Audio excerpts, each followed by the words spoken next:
Welcome to another exciting episode of the NIDS View, a weekly show of the National Institute for Deterrence Studies, where we are advancing peace, promoting stability, and helping you to think deterrence. Each week, we discuss and analyze a recent topic and provide insight into how it affects our national deterrence. We hope you enjoy this show. Welcome back to another great episode of the NIDS View, a podcast of the National Institute for Deterrence Studies. It, of course, is a podcast where myself, Adam Lowther, Jim Petrosky, and Curtis McGiffin, the all-knowing, all-caring, all-seeing trio of grand poobahs, like to come together to discuss important topics of the day, mostly related to nuclear issues, China, Russia, the Ukraine conflict, stuff like that.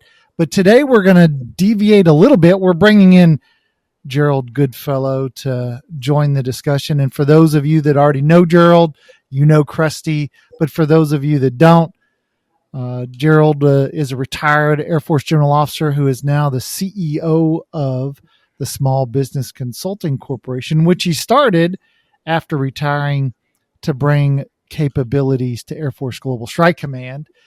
And one of the reasons that we asked Gerald, of course, he's one of the main benefactors of NIDS, but we also asked him to come on the show to discuss this effort because for many who know contracting in the military and the Air Force and the federal government writ large, it can be a very difficult thing. It's hard for agencies and the military to get the capabilities that they need and much less to do it quickly and effectively. And so this is sort of what Gerald is really good at and what SBCC is working on. And so for those of you out there who might have your own companies who are thinking to yourselves, man, I would really like to take my product and see if the Air Force or the Army or somebody else might need it, or the national labs, maybe that's another place. How do I do that? What can I do? What is some advice? And so we thought we'd bring Gerald on and just sort of have a discussion about this contracting problem. Now, Gerald, let me throw, a few years ago, I did a big study on reforming the acquisition system. And what we did is we went to go start studying it. And we found that in the last 10 years, there had been over 150 acquisition reform studies already conducted. So the reality is we already know everything that's wrong with acquisition and we already know how to fix it. But yet we're not even close to having an efficient and effective acquisition system. So as you are trying to get these capabilities to the Air Force, what is it you see in your experience and sort of how do you look at this problem and finding a solution for it? Adam, it's a really good question. You talk about needing acquisition reform in the military, and I couldn't agree more. I think that both acquisition and contracting in our Air Force as a whole, there's some really good examples of people who are doing acquisition out there. Individual people who are tremendous that really do believe. We need to make things better. They have an appropriate view of risk, and things by those people get done. I think as a whole, though, that the both acquisition and contracting, in my mind, are the two biggest things that really do probably need to be reformed in our military. Just so they can move at the speed of at the same kind of speed that our enemies are moving with regard to being able to acquire things. And I assume, put them on contract, with companies. We have a nation that I think the number one thing we do in our nation is where, in terms of, bringing, capability that could be important to the military, is we are a highly innovative nation. So, we start, I bet you, thousands of companies, a day in this country, right? That are bringing, and many of those companies are bringing capabilities that could make the military, more lethal, more capable of defending our nation. Yet when those companies come try to work with the military, the first thing they run into is Air Force contracting. And even if they have the best idea in the world, I always use this as an example because I'm here in Global Strike Command, and they fly the B-52, for instance. It's this big kind of burly bomber, neat airplane, built it back in the 1950s and 60s. We're still flying a pretty incredible airplane, but it's a great big airplane, and you can see it from hundreds of miles away on a radar, right? I always said if somebody came up with some paint or some spray where we could spray it on the B-52 and make it completely invisible, and to the naked eye, people in it would be invisible. I'm of course dreaming, and it would be invisible to radar. Nobody would see it coming, right? If it'd be a pretty cool invention, right? But I'm saying if we did that and we said, okay, now let's get this capability. Let's say whatever it would cost, probably didn't matter. But now we want to get this capability onto what people call a program of record. I'm betting in the best of scenarios, it would take us 3 to 5 years to get that capability, long-term funding in our military, right? It would take many months if we needed to buy that stuff in mass to even get it on contract before it became a program of record, if you could find the money to do it, right? Well, we see capabilities all the time that the military that would make the military better, new capabilities. But to get those things on contract, for one, which is usually the starting point, does not happen quickly, and then let alone once they're on contract and they perform and we really like them, to actually get them, long-term money, what I call the DOD cliff of death, which is getting, if you get across the DOD, what I call it's worse than the valley of death, because I would say you got to get across the DOD cliff of death to really make it in government, which is, kind of the bridge across to long-term money. If you don't get long-term money, I always tell people you're just playing a game of acquisition, or innovation theater, whatever you want to call it, because we're never going to use your stuff, at scale unless it's got long-term money. And in my mind, the second hardest thing you'll ever do in the military is take a new capability, no matter how good it is, and get it long-term money. Make it a program, people will say, making it a program of record. Sometimes maybe you're doing that. Maybe, you're getting some support money for it long-term.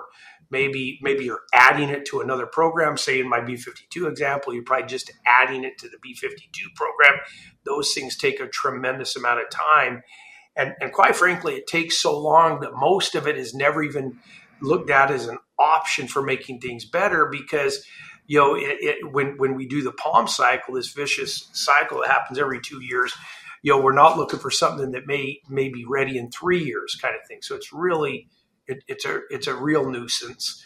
And if we don't get the acquisition reform, I'm convinced that we will become a near peer competitor to China, if we're not already there, quite frankly. And I'll tell you what, I don't want to live in a world where America is the near peer to China. If we're not there, we're desperately close, and it's a much uglier world. So those are kind of my opening thoughts, Adam.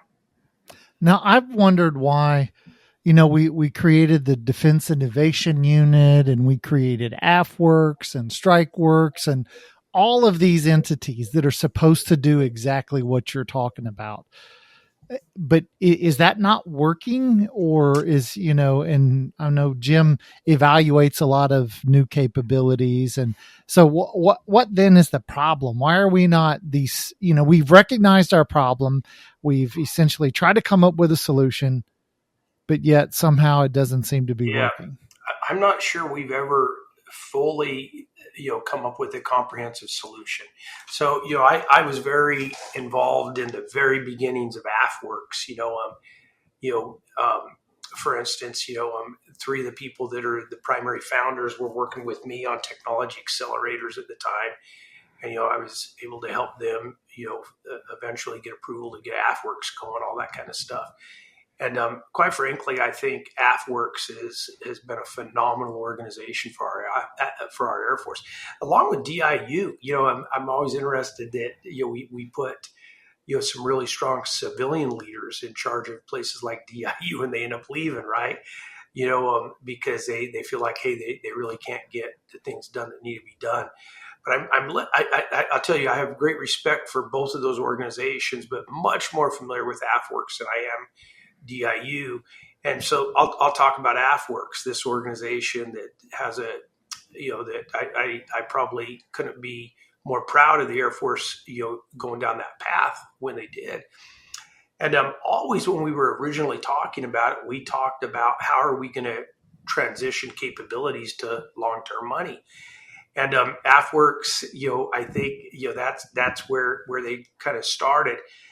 And I think they would still they still love the idea of doing that. And there are some things that come out of the say AFWorks, that are discovered in AFWorks, and the multitude of things they do that do have got some long-term money. But even there, I think it's a rarity. I think and I don't think AFWorks is the organization. I don't think that is largely the organization that's going to take something into long-term funding. What they're really good at is doing awarding small business innovative research contracts to companies that have capabilities and bringing them in and using R&D money, which I always call the easiest money you'll ever have in the Air Force. All money in the Air Force is kind of hard, but R&D money, you can do things. You can bring in new capabilities. You can look at how they'll affect the service.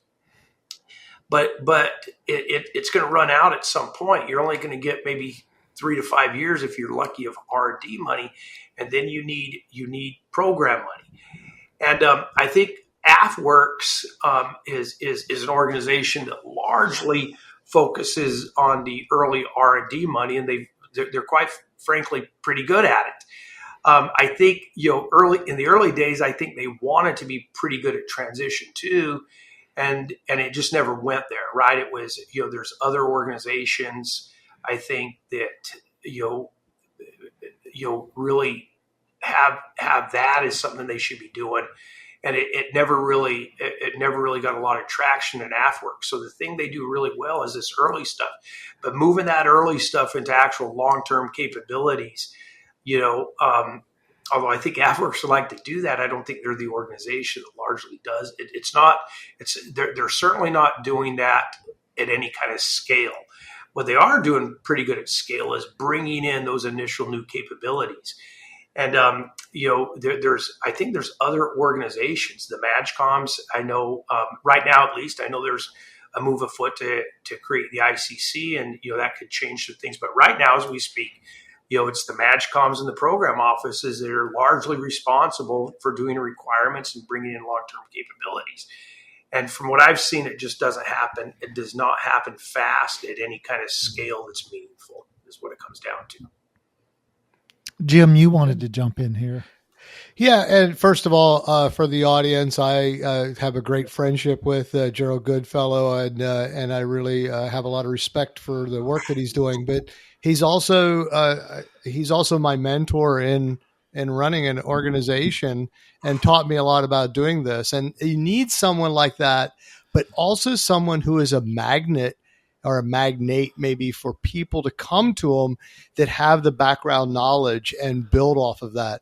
And so I've been impressed with that and learned a lot from that. And so I want to turn this sort of on its head. We've talked about the Air Force, Gerald, but I always think of innovation comes from taking risk, reducing overhead, and then turning people free. And your organization's sort of done that very well. And maybe you can talk about the SBC side of this and how your organization is functioning to do this sort of, I call it dating contract, whatever you want to call it, this method of bringing in the innovators to know what needs to be done in the mission and then getting that onto the ground so we can get it to the warfighter as fast as possible. Can you tell us a little bit about how that functions with this at SBCC and some of the programs that you have? Yeah, I will tell you, we do a number of things in SBCC, but the thing you're talking about, Jim, is really the thing that, is what I would consider the foundation, the core of the company. And I think what we do really well, and it's not just with Global Strike Command, we're helping a number of other organizations, although I'm very, I've spent a lot of time in Global Strike Command. I'm very proud of what they're doing try to move this all forward. But we're also doing stuff with AMC, and AETC. Looking for some opportunities in ACC now, and then I'll say that we got the 4 primary organized training equip commands, I'm going. But here's what we try to do. So the first thing we do is, we try to understand where the problems are. But let me kind of let me talk down to this as if it's one problem. So we would seek to understand the problem. What is it that global, let's say it's Global Strike Command, for instance, or anywhere in the Air Force, and they have a problem. And let's say that problem is that they don't have, adequate satellite communication capability, 100% of the time when their airplanes are out there flying, or they don't have, the ability to communicate 100% of the time, whether it's satellite or any kind of other communication. And, we would quite frankly like to talk to our bombers, and, 100% of the time, especially, if they happen to be on carrying nuclear weapons, for instance, we really might want to have really good communication with them. And let's just say that we're not 100% confident that we'll have that all the time. And so, so that would be understanding the problem. Okay, we would like to be able to talk to our bombers 100% of the time. If crews are in the air, we want to be able to talk to them. And then we would say, we probably ask a lot of why questions, a lot of what is the current capability? When do we really have, times when they can't talk? We'd really seek to understand the problem deeply. Let's just say that after we looked at this, we found that there was real times where we don't have appropriate communications with, say the command element that we would want. Well, we would say, okay, let's see if we can identify some solutions. And let's just say that we found a satellite communication capability that we thought would really survive, say, a nuclear war or nuclear exchanges. It would still be up and running. And we want to use that, we decide we want to use that satellite communication capability, and it doesn't happen to be in our airplanes right now. We'd say, okay, what kind of companies can provide that? Is there a company out there? Is there multiple companies out there that can provide it?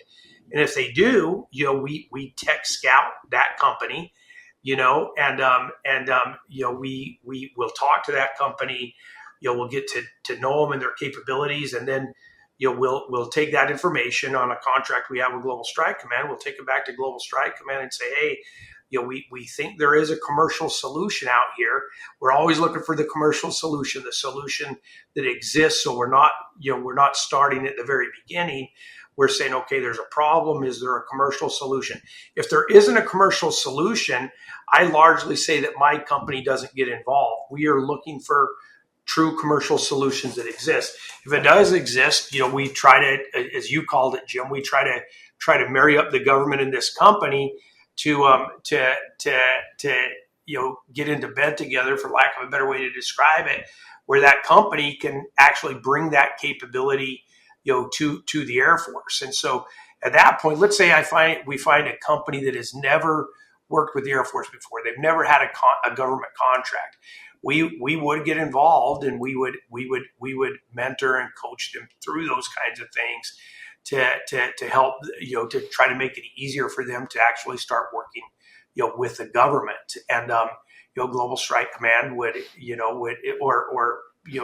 we never charge the company. We're trying to bring capability to the military, so the military kind of pays us to understand the problem, identify the solutions, tech scout, and those kinds of things. And let's say we now get them on a contract. We would then say, okay, can we build a plan? And it's interesting enough, you'd always think that the military is good at planning. I've come to find out they're not that great at it.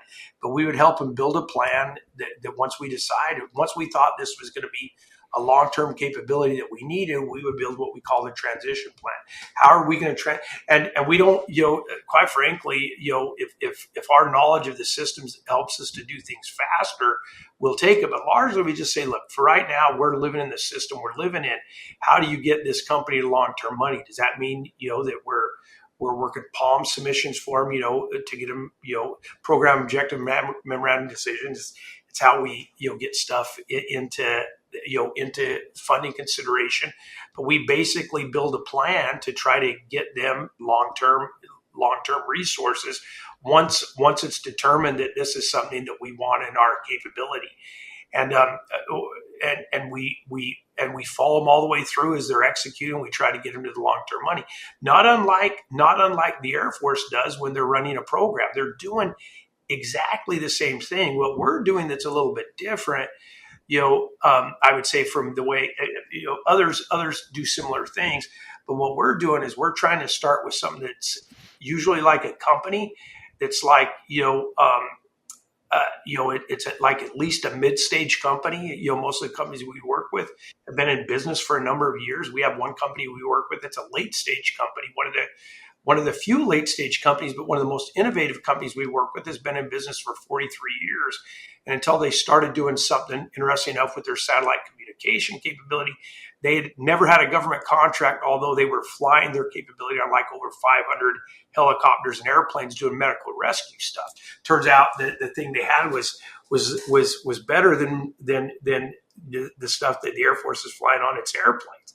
So we would then get them into this system that largely for companies that don't understand it, most would argue it's impossible for them to navigate.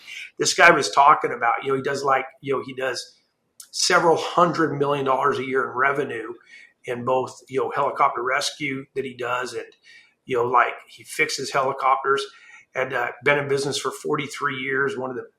Been a great mentor of mine since I got into business. And, we started helping him with some Global Strike Command stuff. He'll tell you, a guy who does hundreds of millions of dollars worth a year in the corporate sector, where they really do force people to be good. He'll tell you that, he'll tell you the toughest thing he's ever done in his 43 years of business is work contracting with the Air Force. He is no kidding. He's a patriot, right? This guy I'm talking about, he'd give it to the Air Force for free if he could, and he can actually. That's not allowed. But he is a guy that he's been in business for 43 years. He's in his 70s, and to him, this is the most meaningful thing he could possibly do at this point in his life is help make America more secure. We're surprised that he had a capability that the Air Force found very valuable, right? Yet, it is telling when a guy like that who's been highly successful out there will tell you the most frustrating thing he's done, the hardest thing he's done in 43 years is actually, work with the government.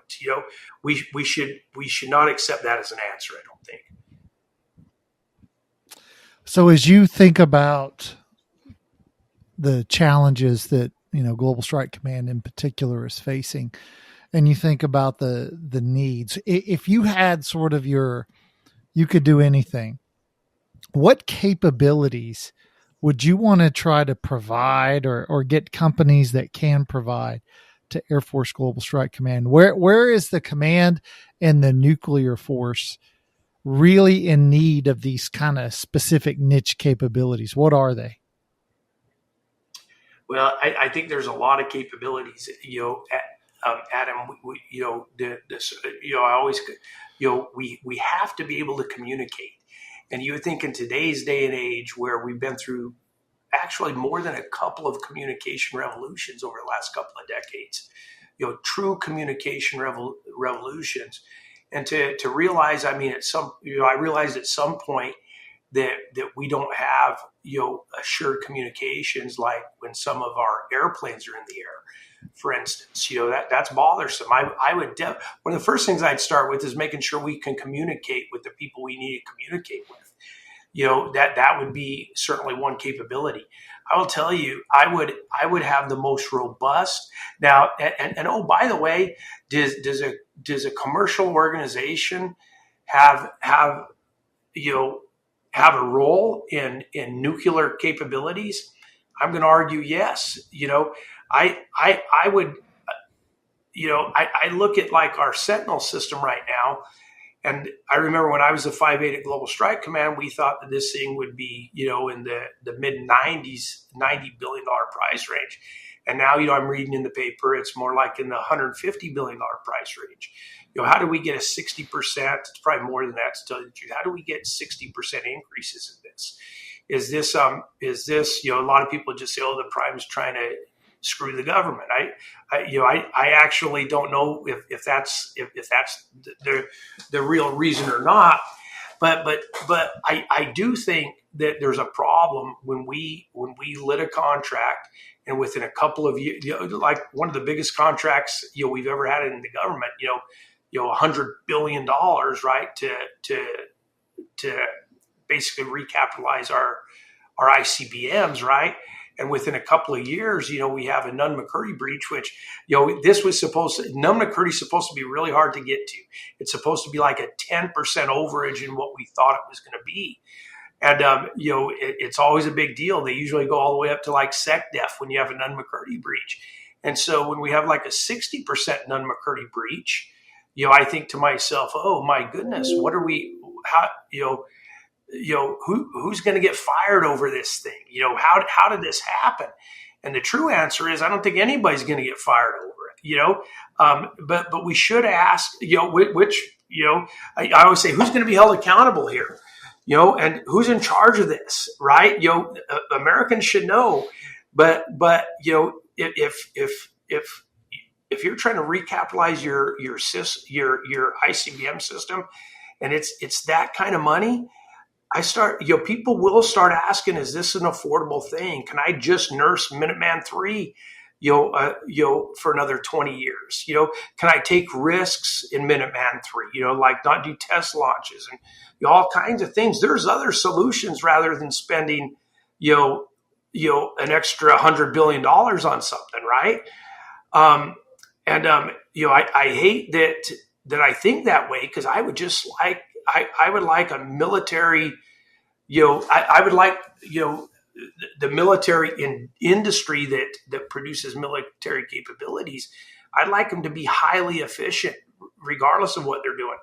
So I do wonder, why do we issue a contract? I would love for our contracting and acquisition system just to be better at them. Because I've wondered on this, and I was a part of this. I was probably, I could take some blame in how that all when I was on active duty, how that all turned out. But I do wonder, why we issue a single contract to a single contractor to do everything, when so much of, say, Minuteman III is actually building things. Like digging holes and pouring lots of concrete underground, and we have some tremendous construction companies in this country. So why do I decide that I want like a defense contractor to do all that work? And I still don't know the answer. Is it because we don't have enough of the contracting to do the integration work? Is it it seems to me not to make any sense. I just like things to make sense. I don't know if I answered your question. You were, getting back to your original question, you're saying, hey, what kinds of things, do you think we need? Well, I guess I would start out, I don't think there's anything more important than our nuclear deterrence. So if we don't think the one we currently have is adequate, and we'd like to build a new one, I would like to bring in capabilities for that nuclear deterrent that can be delivered on time, on budget, on capability. And, I asked a question at a thing that you and Curtis actually you and Jim were at. I don't think Curtis was there, but it was a thing we went, I forget, it was a nuclear symposium we went to. And I asked the guy, in charge of it, when I was the 5/8 at Global Strike Command, we used to say we need to start putting the first missiles in the ground. The very first ones somewhere in the neighborhood of around 2028, I seem to remember. And now I'm hearing that those missiles may not go into the ground until the 2040s. That unclassified, obviously, because that was told to me. I don't have any access to the true classified numbers, but that was told in an unclassified setting to me. to by a general, and to a whole group of people by a general who should know. I think we should consider it unacceptable that we're not going to be able to replace our missile systems within the next within the next 15 years.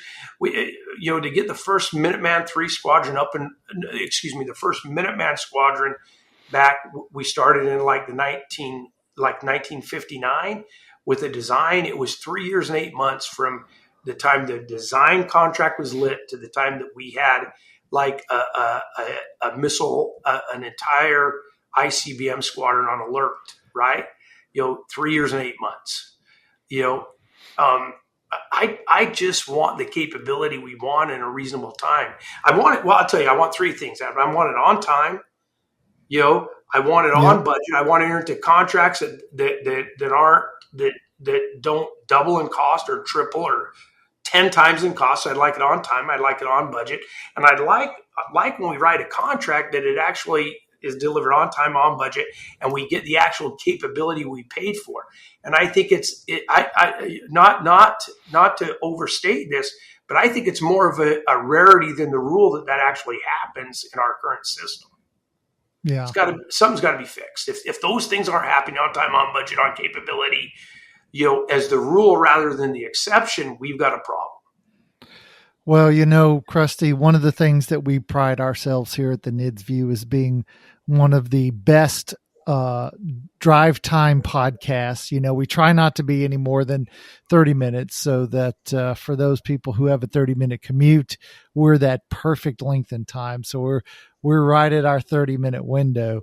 Now, I will say, for those who are listening and not watching on YouTube, Curtis has been doing a great job of active listening throughout this whole thing. He hadn't said anything this episode, but if you saw him on YouTube, he's doing a great job active listening. So Curtis has done his part today. So I appreciate you doing that, Curtis. Now, of course, we are out of time. And hey, so Adam, thanks, real quick, Gerald. you've got even a couple of extra minutes of time. You should let Adam, or maybe it's not this podcast, but you should let Curtis at some point tell the NIDS story, because it was largely his brainchild in the beginning, and now you have this unbelievable think tank organization, and you guys concentrate pretty much solely on nuclear deterrence, and I think you're the only think tank that I know of in America who does that. So maybe sometime, Curtis, if you ever do that on a future podcast, make sure I get to hear it. Well, let me just say this: I don't want to deprive the listeners of my voice.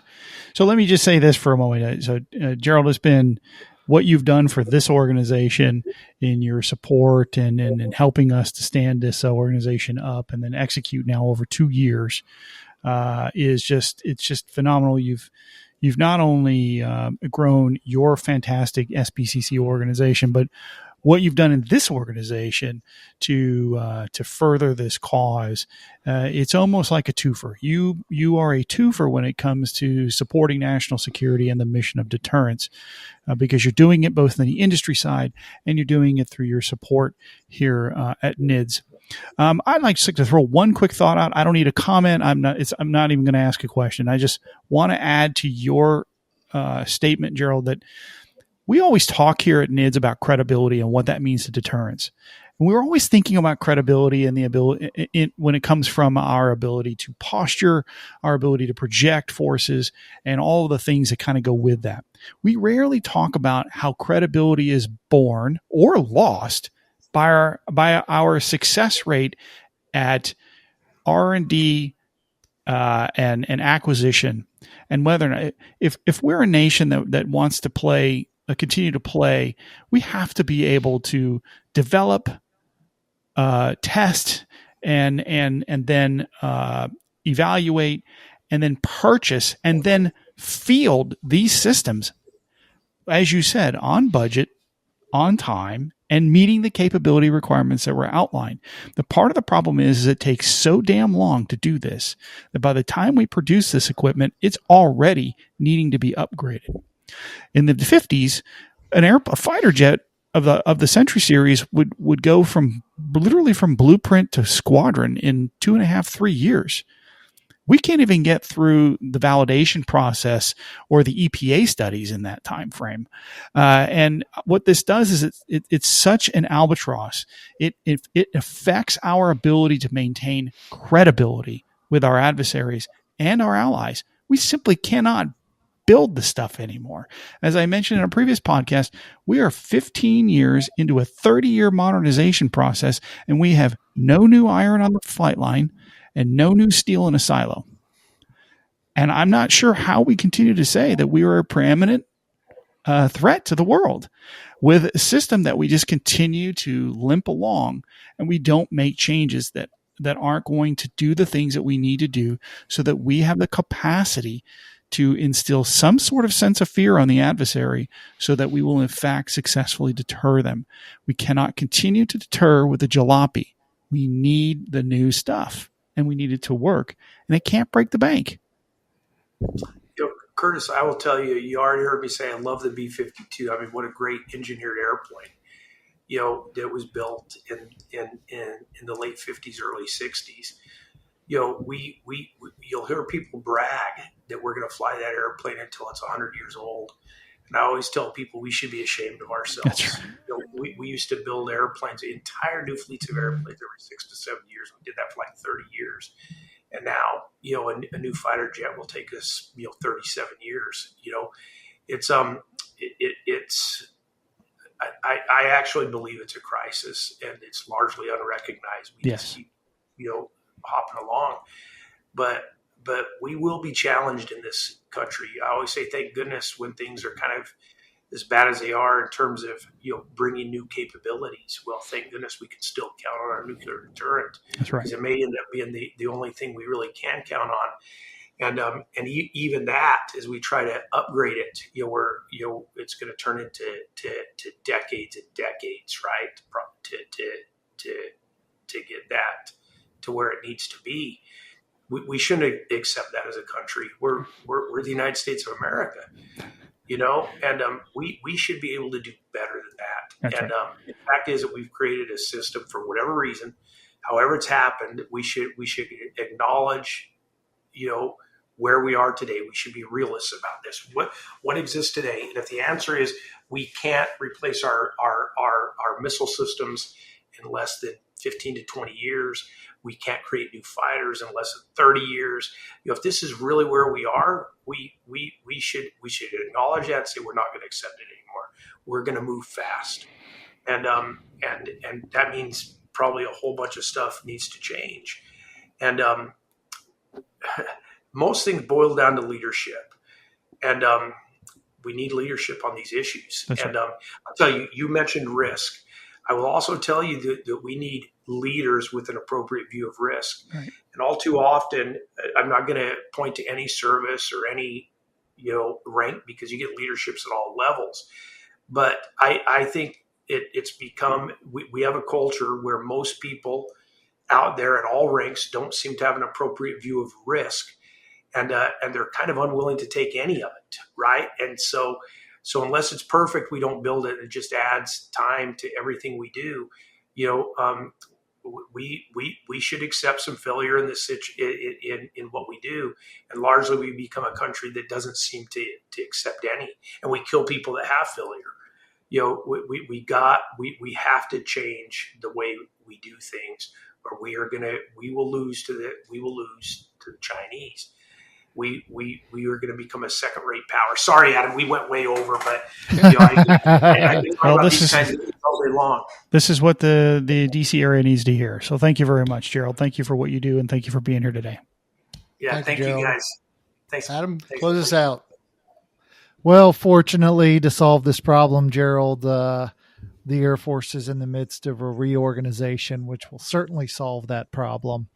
And I'm sure things will get better here very soon. And as Secretary Kendall has said, he plans to stay into the next administration and to see to it that the reorganization is completed. So I'm sure your problems will be solved here very soon.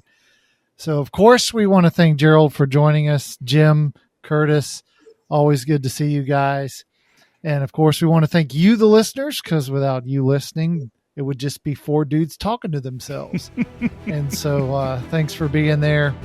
And of course, as always, hit us up, hit the website up. If there's articles, there's Global Security Review, there's other podcasts, there's the HUSI events. If you want to scroll through the list of HUSI events and find one that's interesting, and they're all 1 hour long, and you've got an hour and a topic you're interested in, watch a HUSI event, or you can listen to old podcasts, or you can read Curtis and I's dynamic parity report. There's all kinds of stuff. It's a cornucopia of nuclear stuff at thinkdeterrence.com. So check it out. Check out Curtis as always on the Twitter, and see what he's got to say and what articles he thinks are interesting. And Think Deterrence, I think that's what it's called. At Think Deterrence. At Think Deterrence on the Twitter or on the X. And of course, as always, we want to remind you to think deterrence. Thank you for listening to the NIDS View. This show is produced under the NIDS Podcasting Network, a division of the National Institute for Deterrence Studies.